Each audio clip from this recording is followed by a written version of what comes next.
नमस्कार, प्रभात साक्षी news network पर आप सभी का स्वागत है। जन स्वराज पार्टी के संस्थापक और चुनाव रणनीतिकार प्रशांत किशोर ने केंद्र सरकार की स्थिरता को लेकर एक भविष्यवाणी की है। वो भविष्यवाणी क्या है आपको बताएंगे। साथ ही बताएंगे कि बिहार में जो अगले साल विधानसभा चुनाव होने हैं उसके लिए उनकी क्या रणनीति है और उन्होंने कैसे बिहार की वर्तमान नीतीश कुमार सरकार पर निशाना साधा है। आइए देखते हैं प्रशांत किशोर से एक खास बातचीत।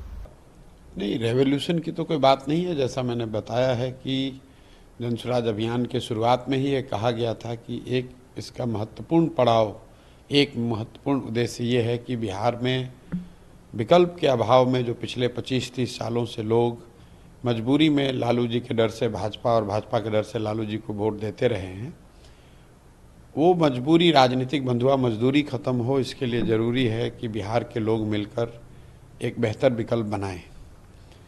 और वो विकल्प जब बने तो वो विकल्प किसी व्यक्ति का ना हो, जाति किसी परिवार का ना हो, बल्कि बिहार के उन सारे लोगों का दल हो जो मिलकर इस दल को बनाना चाहते हैं। तो 2-2.5 साल के बिहार के इस अभियान के एक चरण की एक तरह से आप समझिए कि समाप्ति हो रही है और उसका प्रतिफल है कि 2 अक्टूबर को बिहार में 1 करोड़ से ज़्यादा लोग मिलकर इस दल का नींव रख रहे हैं। 2 तारीख को दल की घोषणा, औपचारिक घोषणा होगी, दल के नाम की, दल के संविधान की और उसके प्रावधानों की, और दल के साथ साथ दल के लीडरशिप की। क्योंकि जैसा कि मैंने शुरू से कहा है कि मुझे दल का नेता नहीं बनना है, तो और दल का नेता उसको बनाया जाएगा जिसको बिहार की जनता नीचे से, जो 2-2.5 साल हम लोगों ने प्रयास किया है, समाज में बात करी है, तो जिस किसी को भी समाज ने चुना है, जिस किसी को भी लोगों ने बताया, जिस किसी ने भी समाज में वो परिश्रम पराक्रम काम किया है, उसके आधार पर उनका सिलेक्शन हुआ है। 2 तारीख को आपको दिखेगा कौन लोग चुन कर आए। आपकी भूमिका क्या होगी? आप कह रहे हैं कि आप ना अध्यक्ष रहेंगे ना कुछ रहेंगे। हमारी भूमिका देखिए, सबसे बड़ी हमारी भूमिका इससे जुड़ी है कि सबसे बड़ी चुनौती क्या है। दल बनाना सबसे बड़ी चुनौती नहीं है, दल का नेता बनना भी सबसे बड़ी चुनौती नहीं है, और मेरे नज़रिए से चुनाव जीतना भी सबसे बड़ी चुनौती नहीं है। सबसे बड़ी चुनौती है समाज को बताना, जगाना, समझाना कि आपने अब तक जातियों पर वोट दिया, 5 किलो अनाज के लिए वोट दिया, आपने मंदिर मस्जिद के लिए वोट दिया, आपने मोदी लालू नीतीश के लिए वोट दिया, आपने नेताओं के बच्चों के लिए वोट दिया, लेकिन अभी तक बिहार में आपने कभी भी अपने बच्चों के पढ़ाई और रोजगार के लिए वोट नहीं दिया। उनको ये बताना, समझाना कि भाई आप अपने बच्चों की पढ़ाई और रोजगार के लिए वोट दो, वोट चाहे जिसको भी देना है दो, लेकिन वोट अपने बच्चों के लिए दो। तो ये जो जिम्मेवारी मैंने ली है, उसके तहत मैं पैदल गांव-गांव जाता हूं, लोगों को समझाता हूं, और वो यात्रा रुकेगी नहीं। वो यात्रा इलेक्शन से नहीं जुड़ी हुई है, वो बिहार के सुधारने के मेरे संकल्प से जुड़ा हुआ है, और यात्रा तब तक चलती रहेगी जब तक बिहार के लोग ये समझ न लें, बिहार के लोग इस परिकल्पना से जुड़ न जाएं और जुड़कर अपने बच्चों के लिए एक बेहतर व्यवस्था न बना लें। दल बन जाएगा, दल की लीडरशिप आ जाएगी, वो लोग दल को चलाएंगे। मैं जो काम पिछले 2 साल से कर रहा हूँ वही काम आगे करूँगा। मैं अभी अररिया सुपौल के इलाके में पैदल चल रहा हूँ। 2-3 दिनों के बाद मैं फिर वापस जाकर वहीं से पैदल चलना शुरू करूँगा, और आने वाले चाहे 1 साल लगे, 1.5 साल लगे, 2 साल लगे, जब तक बिहार के गांव-गांव जाकर लोगों को समझाना लें, तब तक पदयात्रा जारी रहेगी। 2025 में अगर जन स्वराज को आपके मुताबिक अगर सफलता नहीं मिलती है, उसके बाद आप क्या करेंगे? क्या ये यात्रा उसके बाद भी शुरू रहेगी? देखिए, 2 बातें हैं। मेरा जो संकल्प है बिहार को सुधारने का, वो जन स्वराज की चुनावी सफलता और विफलता से नहीं जुड़ा है। अगर मान लीजिए कि जन स्वराज को चुनावी सफलता मिल भी जाए, उससे बिहार सुधर जाएगा, ये जरूरी नहीं है। दल तो हर बार जब चुनाव होता है कोई ना कोई दल जीतता ही है। चुनाव जीतना कठिन है, लेकिन चुनाव अच्छे लोगों के साथ जीतना उससे भी ज़्यादा कठिन है। तो मेरी भूमिका है कि जन स्वराज एक ऐसी व्यवस्था बने जो अच्छे लोगों की, सही लोगों की व्यवस्था हो, जो जब जीत कर आए तो सिर्फ विधायक और सांसद बनाने वाली मशीनरी न बने, बिहार के लोगों के जीवन में परिवर्तन लाने वाली व्यवस्था बने। और उस नज़रिए से मेरा प्रयास 2025 से नहीं जुड़ा हुआ है। जैसे अभी दल बन रहा है, फरवरी मार्च के महीने में दल का एजेंडा जारी होगा, जो बिहार के सुधार का ब्लूप्रिंट है, विजन डॉक्यूमेंट है, वो जारी होगा। 25 के अक्टूबर नवंबर में चुनाव भी होगा। ये महत्वपूर्ण पड़ाव हैं, लेकिन ये यहाँ पहुँचना ये सपना नहीं है। दल बनाकर चुनाव जीतना सपना नहीं है। सपना तो ये है कि एक ऐसा बिहार बने जहाँ हरियाणा, पंजाब, महाराष्ट्र, गुजरात से, अन्य राज्यों से लोग आकर रोजी रोजगार करें। उतना उन्नत, उतना विकास, उतना विकसित बिहार बने, वो सपना है और उसके लिए प्रयास जारी है। नीतीश कुमार से जुड़ा एक सवाल है। आपने कहा कि 4 सलाहकार मिलकर उनको गाइड कर रहे हैं, बिहार चला रहे हैं। 2020 में 3 बार उनका कॉल भी आया रिजल्ट के दिन, आपने मना भी किया, फिर भी वो सीएम बने। क्या उनका रेलेवेंस आज के बिहार के पॉलिटिक्स में है, और वो नहीं रहेंगे तो आप किसे सक्सेसर मानते हैं जेडीयू का? नहीं, देखिए, जदयू का, जब जदयू दल ही नहीं रहेगा तो जदयू का सक्सेसर क्या होगा। नीतीश कुमार का जो दल है, मैं उस दल में रहा हूँ, नीतीश कुमार के साथ काम भी किया है मैंने।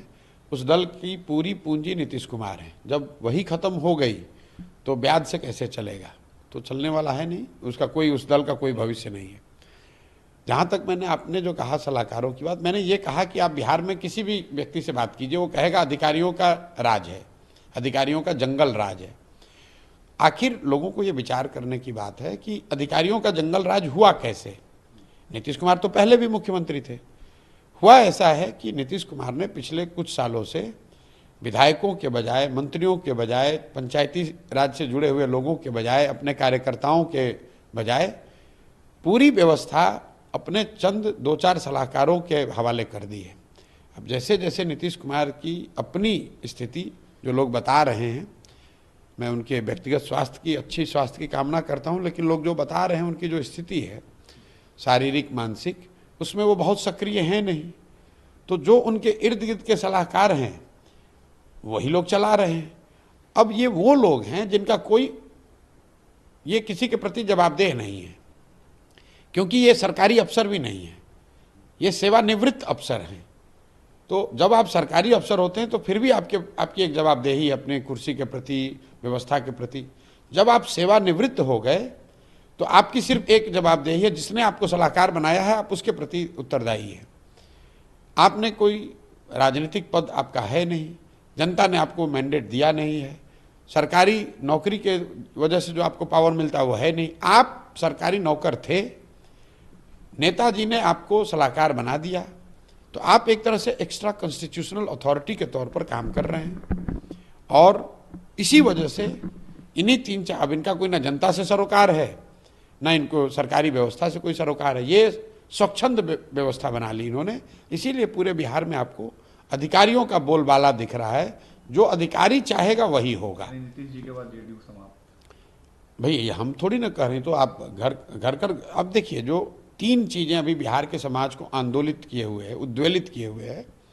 एक है शराबबंदी, दूसरा है जमीन का सर्वे, और तीसरा है स्मार्ट मीटर। कोई भी नेता, चुना हुआ नेता, इस बात का संज्ञान लेता, सही या गलत इस पर कुछ टीका टिप्पणी करता। नीतीश जी ने जमीन का सर्वे, इतना बड़ा विषय, कोई पब्लिकली कोई टीका टिप्पणी नहीं की। कौन इस पर निर्णय ले रहा है? उनके चंद सलाहकार। शराबबंदी के नाम पर पूरे बिहार के हर घर में होम डिलीवरी हो रही है, 20,000 करोड़ का नुकसान हो रहा है, शराब और बालू माफिया फल फूल रहे हैं। इस पर निर्णय, कोई चर्चा, कोई वक्तव्य नहीं। कौन चला रहा है, कौन निर्णय ले रहा है? नीतीश के सलाहकार। स्मार्ट मीटर को लेकर समाज इतना उद्वेलित है, जबरदस्ती आप लोगों को दबाकर, डराकर उनको स्मार्ट मीटर स्वीकार करने के लिए कह रहे हैं। स्मार्ट मीटर लगाना है लगाइए, लेकिन जनता की बात सुन तो लो भाई। स्मार्ट मीटर आप लगा रहे हैं, आप गांव में जाकर देखिए, हो ये रहा है कि अगर आपने स्मार्ट मीटर का रिचार्ज नहीं किया, आपका बिजली कट गया। 10 दिन के बाद अगर आपने पैसा जुटाकर मीटर को रिचार्ज करा लिया, लेकिन जो आपका फिक्स्ड कॉस्ट है वो लगना ही लगना है, तो 10 दिन के बाद जब आपने रिचार्ज कराया 1000 से, तो जो फिक्स्ड कॉस्ट है उसका 400-500 रुपये आपका कट गया, तो एक्चुअल रिचार्ज आपको 400 रुपये ही मिला। लोग नीचे परेशान हैं कि भाई एक तो पैसा नहीं, उसके लिए स्मार्ट बिजली कट गई।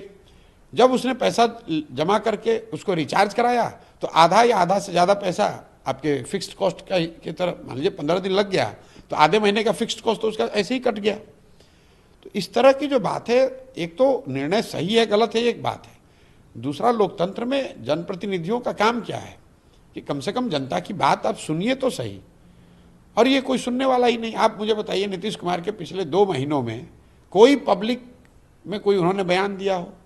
4 नेता, 4 सलाहकार उनको घेर कर ले जाते हैं, कुछ चंद लोगों से वो बातचीत करते हैं और फिर वहाँ से कोई पब्लिक में बयान नहीं, कोई पत्रकारों से बातचीत नहीं, किसी से कोई सरोकार नहीं, इसीलिए ये दुर्दशा हो रही है। आप आरजेडी लालू यादव और तेजस्वी यादव पर सीधा अटैक करते हैं, तेजस्वी की क्रेडिबिलिटी पर भी सवाल खड़े करते हैं।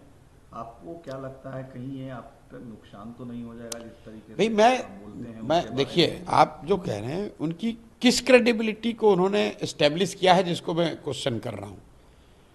मैंने कहा कि वो लालू जी के लड़के हैं, इससे ज़्यादा उनकी कोई पहचान नहीं है। तो भाई लालू जी के लड़के हैं, इसमें तो कोई फ़र्क है नहीं। मैंने कहा कि वो 9th पास नहीं किए हैं, 9वां फेल है, तो भाई ये तो सत्य बात है। ऐसा तो है नहीं कि उन्होंने बीए में किया है, पीएचडी किया है और मैं गलत बोल रहा हूँ कि 9th फेल है। अगर वो उन्होंने 10वां पास किया है, बीए में किया है, तो उसका सर्टिफिकेट जारी कर दें, हम लोग देख लेंगे, मान लेंगे। तब मुझे उसको होगा कि भाई प्रशांत किशोर इनके क्रेडिबिलिटी पर का नुकसान करना चाहते थे। मैं तो सत्य बोल रहा हूँ। कई लोग ये भी कहते हैं भाई बिना पढ़ा लिखा आदमी भी तो बहुत समझदार हो सकता है, समाज में उसका योगदान हो सकता है। बिल्कुल हो सकता है, लेकिन अगर मान लीजिए आप नहीं पढ़े लिखे तो समाज में आपका क्या योगदान है वो बता दीजिए। दूसरी बात देखिए, कई लोग ये समझते हैं कि मैं ये कह रहा हूँ कि वो 9th फेल हैं इसलिए काबिल नहीं, ये बात नहीं है। काबिलियत का पढ़ाई से कोई सीधा सरोकार नहीं है।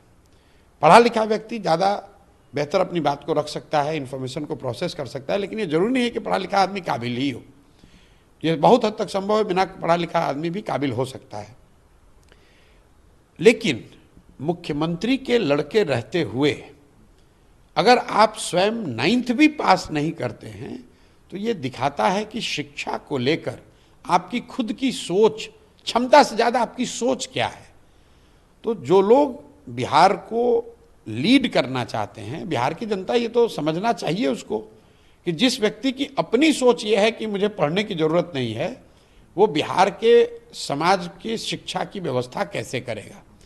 आप परिस्थितिवश नहीं पढ़ पाए, उससे कोई दिक्कत नहीं है। तमिलनाडु में बहुत बड़े लीडर थे कामराज, उनका कोई फॉर्मल एजुकेशन नहीं था, लेकिन समाज के लिए उन्होंने आज़ादी की लड़ाई में बहुत लंबी लड़ाई लड़ी थी। और जब वो मुख्यमंत्री बने तो बच्चों की पढ़ाई के लिए उनकी बहुत बड़ी सोच थी। यहाँ पर तो पढ़ाई का कोई महत्व ही नहीं है। मैं उस सोच को चुनौती दे रहा हूँ कि भाई आप ना खुद पढ़े, ना पढ़ाई की महत्ता को समझ रहे हैं, तो पूरे बिहार को अनपढ़ और मजदूर बनाने का ही आपके पास तरीका है। और दूसरा आप करना क्या चाहते हो? कुछ सवाल आपसे नेशनल पॉलिटिक्स पर लेना चाहेंगे। आपको क्या लगता है मोदी तीसरे कार्यकाल में अपने कमजोर हुए हैं पहले की अपेक्षा, और उनके जो अलाइज हैं नीतीश और नायडू, क्या लास्ट लॉन्ग करेंगे उनके तीसरे टर्म में? क्या देखिए, मोदी तीसरे टर्म में कमजोर प्रधानमंत्री हैं, ये तो आपको दिख ही रहा है। लेकिन हमने तो इलेक्शन से पहले ये बात कहा कि सीटों का नंबर कुछ भी हो, तीसरा टर्म जो मोदी का होगा वो उस तीसरे टर्म में वो कमजोर प्रधानमंत्री साबित होंगे, क्योंकि जमीन पर लोगों ने 10 साल 12 साल मोदी जी का कार्यक्रम देख लिया, उनका प्रयास देख लिया, उसका असर देख लिया। आप बिहार को देख लीजिए, बिहार की जनता ने 2014 में मोदी जी को 30 से ज़्यादा सीट भाजपा को दिया, 2019 में 39 सीट दी, इस बार भी 30 से ज़्यादा सीट ये लोग जीते हैं। लेकिन बिहार के लोगों की ज़िंदगी में क्या फ़र्क आया? क्या बिहार के बच्चों की स्थिति सुधर गई? क्या बिहार में नए उद्योग लग गए? क्या बिहार के बच्चों का पलायन रुक गया?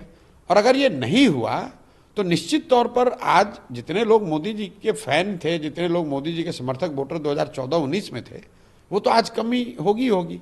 और लोकतंत्र में लीडर की जो ताकत है, वो ताकत क्या है? जनता का सपोर्ट। तो अगर जनता का सपोर्ट कम हुआ है तो प्रधानमंत्री रहें या सांसद रहें या विधायक हों या मुखिया हों, उनका ताकत तो कम होगा ही होगा। दोनों अलाइज रहेंगे 5 साल पूरे?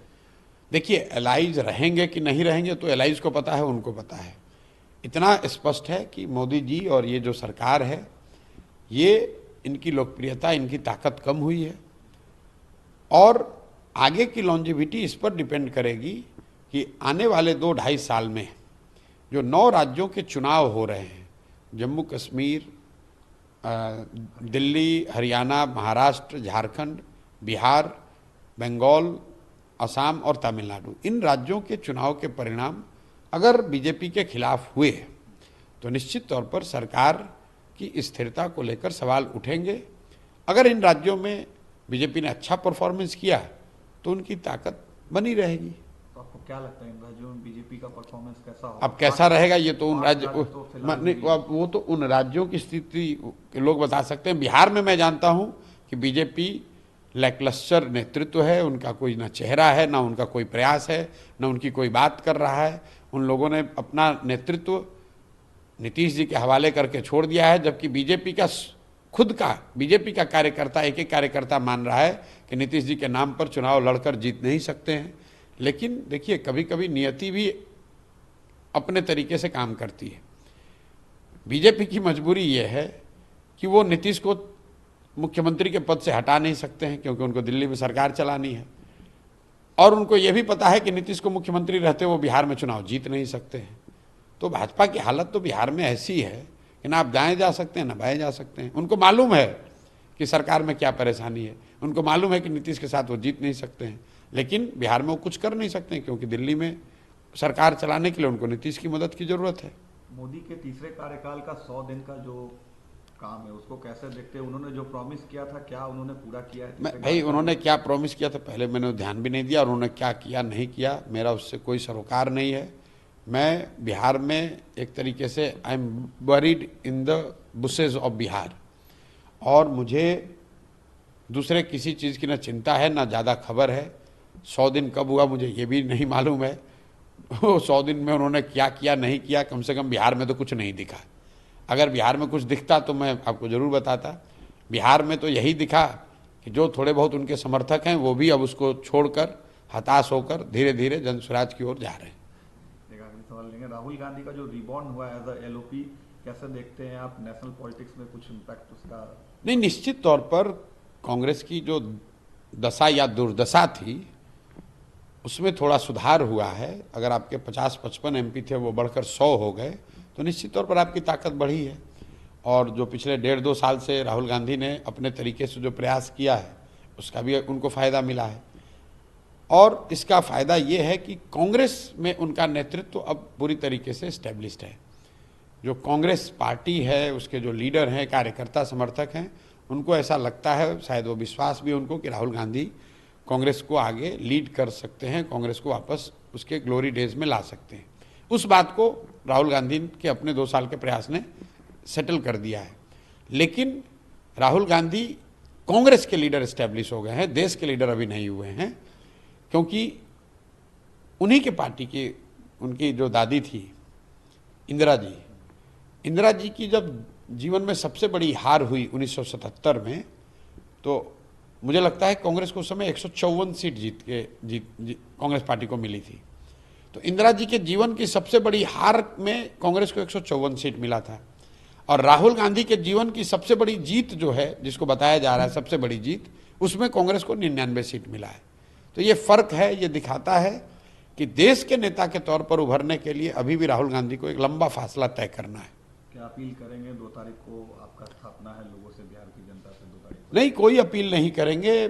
जो अपील पिछले 2-2.5 साल से करते रहे हैं कि आप एक बार अपने बच्चों के लिए जगिए, बिहार की व्यवस्था को सुधारने के लिए ड्राइंग रूम में बैठकर, दुकान पर, चौक पर बैठकर चर्चा करने से नहीं होगा। अगर आप बिहार में व्यवस्था सुधारना चाहते हैं तो आगे बढ़िए, जुड़कर कंधा लगाइए। जब तक बिहार के लोग खुद से प्रयास नहीं करेंगे तो दूसरे लोग, कहीं केरल से, तमिलनाडु से लोग आकर बिहार नहीं सुधार सकते हैं। प्रयास हम करें या आप करें, प्रयास आज हो या 10 बरस के बाद हो, प्रयास किसी न किसी बिहार के व्यक्ति को ही करना पड़ेगा। इसलिए मैं इतना ही अपील करूंगा कि अगर आप अपने और अपने बच्चों की बेहतरी चाहते हैं तो बिहार में नया विकल्प, जो जनता का विकल्प हो, एक बेहतर भविष्य की गारंटी हो, इस विकल्प को बनाने में अपना कंधा लगाइए, आगे बढ़िए। पैसे की, जाति की, बाहुबल की, इस तरह की चिंता न करें। एक बार आप साथ में आएंगे, जन बल के आगे कोई बल नहीं है। अगर लोग साथ में आएंगे तो मेरा पूरा यकीन है बिहार में नई व्यवस्था बनेगी, बिहार के बच्चों के भी जीवन में खुशहाली आएगी, बिहार में भी एक नया सवेरा होगा। अगर आप भी लेना चाहते हैं देश दुनिया की तमाम जानकारी तो आज ही सब्सक्राइब करें हमारे चैनल को। साथ ही नीचे दिए बेल आइकन को जरूर दबाएं ताकि हर अपडेट आप तक पहुंच सके।